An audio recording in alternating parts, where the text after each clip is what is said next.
This will help you grow big and strong. My loving in-laws, adoring their newly born grandchild, keep buying and bringing various things over. Today, my mother-in-law brought some baby food. However, considering I've just given birth, baby food seems a bit premature. They must really love their grandchild. Don't you think it's a bit too early? 4 or 5 months will fly by. Don't worry, it's in a sealed pack and has a long shelf life. I bought it online, it's really popular, and I was worried it might sell out when we need it. Thank you as always.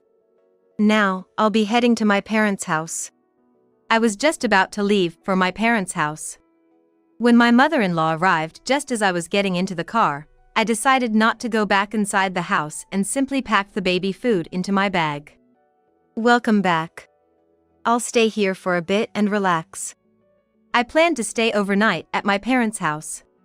The next day, when I casually showed the baby food from my mother-in-law to my mom, she exclaimed loudly, "This is from my mother-in-law.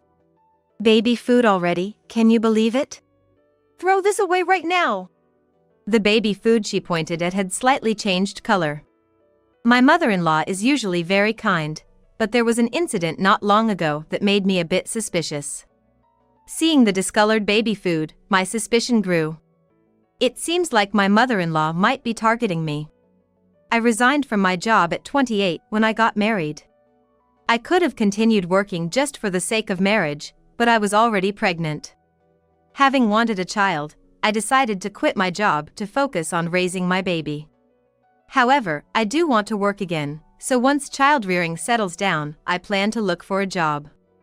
Since I'm 28 years old, I'll probably resume working after I'm over 30.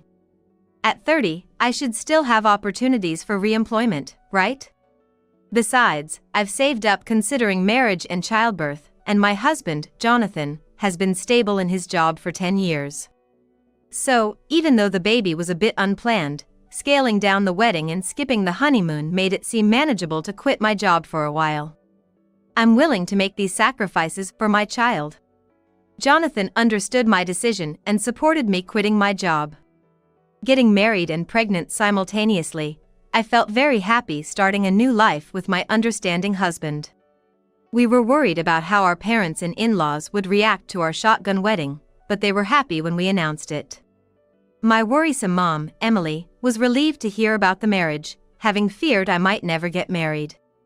"I'm glad you got married before 30. I was worried you might never find someone." Despite knowing about Jonathan, why was she so worried? Maybe I'll understand her feelings once I have my child. Linda and George, my in-laws, also responded well, being happy about our marriage and pregnancy. "Jonathan, it looks like you've married a wonderful person. Make sure to take good care of your wife and child. I'm going to be a grandpa. Let me know whatever you need. A crib? Clothes? Diapers?" "Dad, you're getting ahead of yourself." My in-laws were overjoyed about their first grandchild. Especially George, who, with his generous nature, was eager to buy everything. Linda happily watched on as George enthusiastically planned for the grandchild. I find their slightly old-fashioned relationship as a couple quite endearing. "Hello, how are you feeling? I know it must be hard to do housework with your growing belly. I've made some side dishes for you, have them for dinner tonight." "Linda, thank you so much. I really appreciate it." Our house is about a 40-minute drive from my in-laws.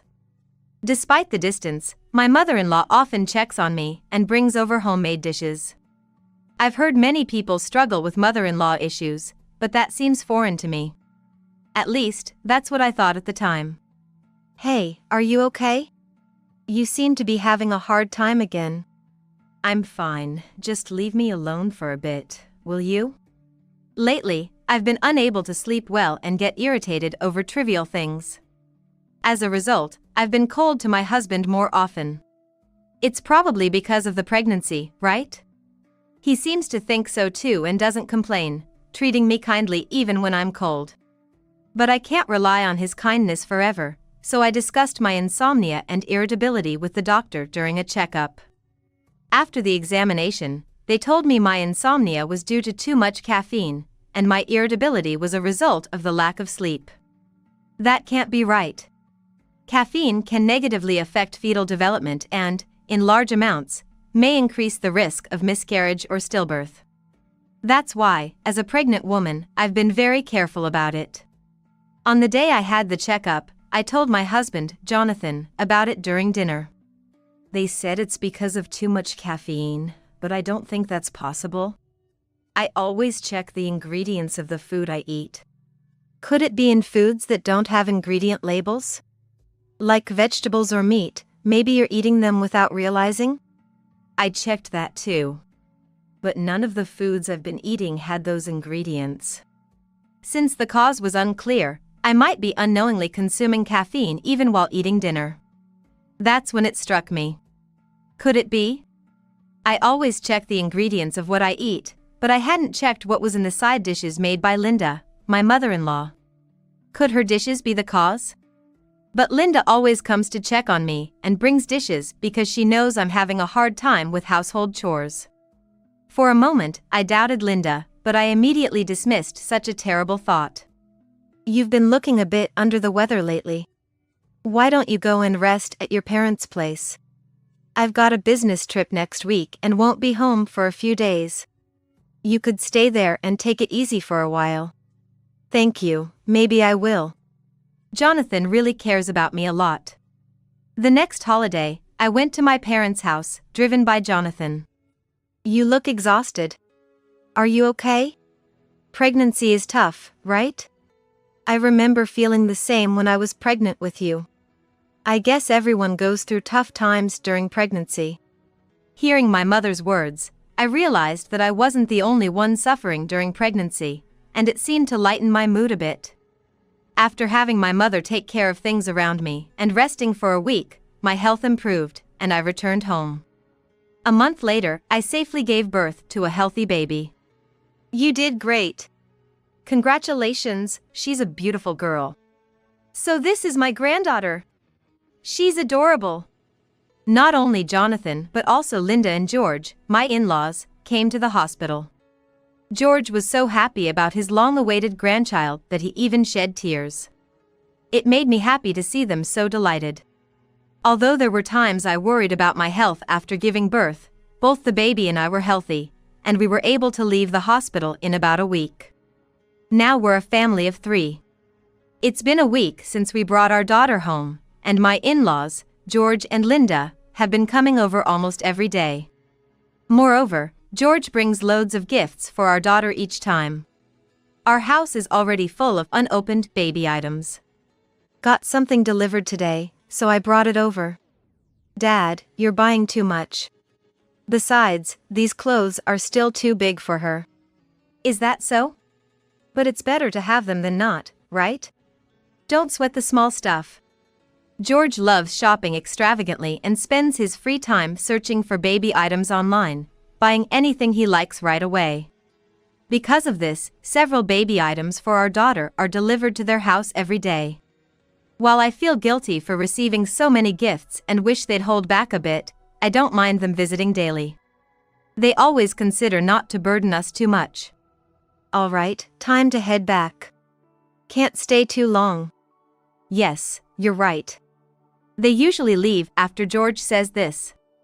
Coming over around the time I finish lunch and clean up, and staying no more than 2 hours, so it doesn't affect my evening routines much. It makes sense that Jonathan is such a kind person, having been raised by such loving parents. While they see our daughter almost daily, my own parents haven't met her yet. My parents' house is a bit farther than my in-laws, and it's been hard to align our schedules. Although I don't mind, Jonathan has been concerned whether I'm tired from his parents' daily visits. So, he suggested we take our daughter to meet my parents. And even stay overnight, considering the travel might be too much for her. Jonathan has weekends off, so he'll drop us off on Saturday morning and pick us up on Sunday evening. What a thoughtful husband. This Saturday, as I was packing the car to go to my parents', Linda arrived alone. I made it in time. What's up, Mom? I told you we wouldn't be here today and tomorrow, right? That's why I came. I couldn't bear not seeing her for 2 days, so I thought I'd see her before you leave. Linda, it's just for 2 days, isn't it? For me, 2 days is unbearable. Oh, and I brought this. It'll help her grow big and strong. Baby food? Linda, it's way too early for that. 4 or 5 months will fly by. It's shelf-stable in a pack, so no worries. I got it online, it's really popular and might sell out when you need it. Linda brought a present for my daughter. It was an assortment of baby foods in clear packs, looking quite expensive. Thank you as always. We're heading to my parents' house now. I could have left the baby food at home, but since I had already packed the car and didn't want to go back inside, I stuffed it into my bag. Welcome home. Finally, I get to see my first grandchild. Sorry we're late. We'll just relax today. My parents adored their first grandchild, not leaving her side, always by her. Bringing her here was definitely worth it. I'll have to thank Jonathan for the weekend rides when we get back. The next morning, while chatting with my mom, I casually showed her the baby food Linda gave us. Mom suddenly exclaimed loudly. This is from my mother-in-law. Baby food already. Isn't it funny? Throw it away right now. It was a set of 6 packs, but the one my mom pointed at had discolored a bit. Indeed, upon closer inspection, the color of the finely chopped vegetables seemed off. Mom noticed well. Though only one was discolored, it seemed like a minor incident of a defective product. But this slightly discolored baby food turned out to be the clue that unveiled a lurking devil. My mom insisted on throwing it away, but it was a gift from Linda. It seemed like a quality product, and I wanted to feed it to my daughter. So, I didn't throw it away and contacted the manufacturer to see if it could be replaced. They quickly agreed to send a new one. Impressive for a popular product company. Fast and courteous service. They also asked me to send back the discolored product for quality improvement, which I did. A few days later, the new product arrived. Checking it, the color seemed different from the slightly discolored one. Had my daughter eaten that discolored baby food, she might have been in danger. But it'll be months before she can eat it. If the contents were spoiled, even someone who didn't notice right away like my mom did would probably have realized it eventually, as the discoloration would have become more apparent. So, my daughter likely wouldn't have ended up eating it. So, I'm glad the defective product came to me, who won't be feeding it immediately. Had it gone to someone else who didn't notice the discoloration, it could have been terrible. The company's response was thorough, so I expect such mistakes won't happen again. Therefore, I'm not blaming the company for the defective product. I consider this matter resolved. Just as I thought this, I received a call from the company. Hello? What do you mean? I don't quite understand what you're saying. The call from the company was shockingly unexpected, and I couldn't grasp the situation immediately. It turned out that the baby food had discolored because someone had intentionally injected honey into it. Not during the manufacturing process. The needle hole in the pack was sealed with adhesive, like the kind used for repairing vinyl pools. Although they couldn't identify who purchased the baby food, it was clear it was sold online. There were no issues in the manufacturing process, and since the problem occurred after the sale, the company couldn't do much. However, since it ended up with me, they informed me of the investigation results. They also suggested that if someone gave it to me, I should be cautious of that person. Impressive work by the company. An amateur couldn't have identified the adulteration or the detailed method of tampering. I didn't intend to make a big deal out of it, but if someone was targeting my precious daughter, that's a different story. Babies under 1 year old can develop infant botulism from eating honey, which is rare but can be fatal. And I had a suspect in mind. After hanging up with the company, I immediately went to the police. However, they said they couldn't do anything. I returned home. Told they couldn't proceed as no one had consumed the baby food, and no harm was done. I couldn't blame the police, their response was reasonable. So, I decided to take matters into my own hands and started by telling my husband everything that evening. That happened? But the company gave you the information. We might be able to do something about it. Right? That's why I need you to ask for a favor. Understood. I'll see what I can find out. A few days later, as usual, George and Linda came to see our daughter. But instead of going to her, my husband and I sat George down at the living room table while I spoke with Linda. What's the matter? Why do all of you look so serious? Linda's expression was anxious, and her voice was slightly trembling, as if she was starting to sense what was happening. Could you please take a look at this? I presented Linda with a printout of the purchase history from their online shopping account. It showed records of buying a culinary syringe, used for injecting flavors into meats, and adhesive for vinyl, which George had printed for me. According to the company, the tampered baby food had been purchased online. Furthermore, culinary syringes are not items that can be easily bought at local supermarkets or dollar stores. Suspecting Linda as the perpetrator, I thought she might have bought these tools online along with the baby food, so I had George check their online shopping history.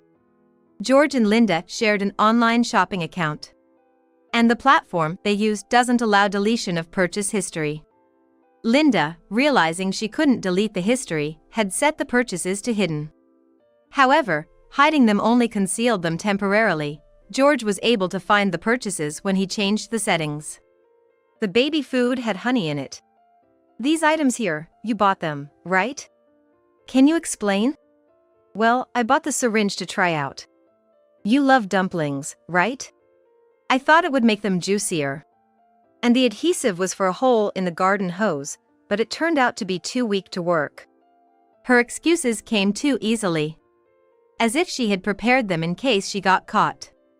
Her expression was clouded, and her voice trembled more. But if Linda simply bought items she needed, this purchase history wasn't conclusive proof of her guilt. So, I played my next card. And what about this? I showed a purchase history of caffeine tablets.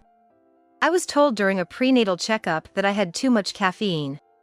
Linda, you bought caffeine tablets. What were you using them for? I use them to stay awake. I often get sleepy in the afternoon. Are you sure you only use them for yourself? Yes, they were just for me. Despite my growing suspicions of Linda due to her attempts to harm me and my daughter, and the caffeine incident, I struggled to believe that the mother-in-law, who had always been kind to me, could do such things. I was prepared to forgive her a little if she admitted her guilt in response to my insistence. However, if she continued to deny it, I had no choice but to reveal my final card. If you insist you don't know, then I'll have to take this to the police. Why do you have that? What I presented as my last card was the food Linda had made for me during my pregnancy, which I had frozen. While I was recovering at my parents' house and even in the month leading up to my delivery, Linda continued to bring dishes. At that time, my distrust of her was still minor, so I accepted the food without saying anything, feeling reluctant to throw it away, and froze it instead. Eventually, I decided to discard the older items, but some from just a few weeks ago remained. I'll have the police check if these contain caffeine. I actually developed insomnia, so this could potentially be considered a case of assault.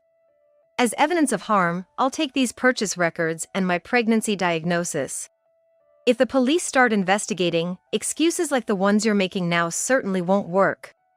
I learned from my experience with the honey-laced baby food incident that to get the police involved, there must be evidence of harm. With the caffeine case, I was the victim and had evidence to support it.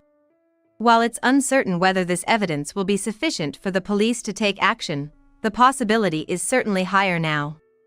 However, my aim wasn't primarily to rely on the police, it was to get Linda to acknowledge her wrongdoing. I'm sorry. I did it. Faced with the possibility of being reported to the police, Linda finally conceded and admitted her guilt. Mom, why did you do this? I became anxious when the baby was born. My father-in-law, George, is a bold and generous man, often treating people to drinks. When he found out about my pregnancy, he said he'd buy anything, causing my mother-in-law, Linda, to worry about overspending. But Linda has always been a reserved person, not one to confront George. Even if she did try, I can't imagine her stopping George's exuberant nature. Indeed, I've never seen Linda raise her voice or reprimand George. Instead, I picture George, if confronted, pushing forward with his decisions. So, instead of trying to stop George, Linda started to plot against me. She crushed caffeine pills and mixed them into my food, hoping to induce a miscarriage. My husband also ate the food, but being pregnant, it affected me more severely. After the birth, George, as expected, went on a shopping spree for all sorts of baby items. The money he's spending is supposed to be for their retirement. Their growing financial strain and anxiety, along with Linda already crossing a line with the caffeine incident, led her to target my newborn daughter. She didn't use anything immediately lethal, starting with something like honey, which can be dangerous for infants. But human behavior escalates. If I hadn't noticed the honey, she might have just thrown it away, thinking it had gone bad. Not realizing the danger of the honey might have meant not being able to stop Linda from escalating her actions, putting my daughter at risk. The thought chills me. It was fortunate that the baby food was in a transparent package. "Why didn't you tamper with the formula instead of the baby food?" I asked. The formula was in a can. We bought the baby's milk in large cans. To tamper with the same milk, she would have had to open the can, which couldn't be done without leaving evidence, unlike the baby food that could be injected through a tiny hole. Furthermore, once we started on solid foods, my daughter might refuse anything given to her. So, Linda thought it best to act before we introduced solid foods. The early action was planned for when she could be alone in our house. George always accompanied her on visits to see the baby and was the primary buyer of baby items. If Linda suddenly bought baby food and gifted it to my daughter, George would get suspicious. She was waiting for the right moment, but when my husband told her I would be visiting my parents for 2 days, she saw her opportunity and hurriedly prepared, visiting our house alone without George's knowledge. "You fool! What were you thinking?" I'm sorry. I'm sorry. I'm sorry. Linda was left speechless, crying and continually apologizing. Though she had put me and my daughter in danger, Linda is generally a sensible person. But it's precisely because she has common sense that realizing and admitting her guilt has deeply wounded her. George and Linda apologized to us. George continued to scold Linda in a voice loud enough to worry about neighbors calling the police. Linda kept crying and apologizing, her face a mess from tears. "George, Linda seems genuinely remorseful. Let's leave it at that." "No! I'm partly to blame too. Let me take responsibility." Well, in that case. As conditions for accepting Linda's apology, I suggested she explain the situation to the police under George's supervision to be accountable for her actions, apologize to the baby food manufacturer for the trouble caused, and not see our daughter until we deemed it appropriate. Linda accepted these conditions, spoke to the police and apologized to the manufacturer. The police treated it as a domestic issue and issued a stern warning. The manufacturer accepted her apology. However, we decided not to let Linda see our daughter for a while. Affected mentally by the incident, Linda has become quiet at home, performing household chores but seemingly lost in thought. With this issue resolved, our family of 3 is enjoying a peaceful and happy life, free from worries.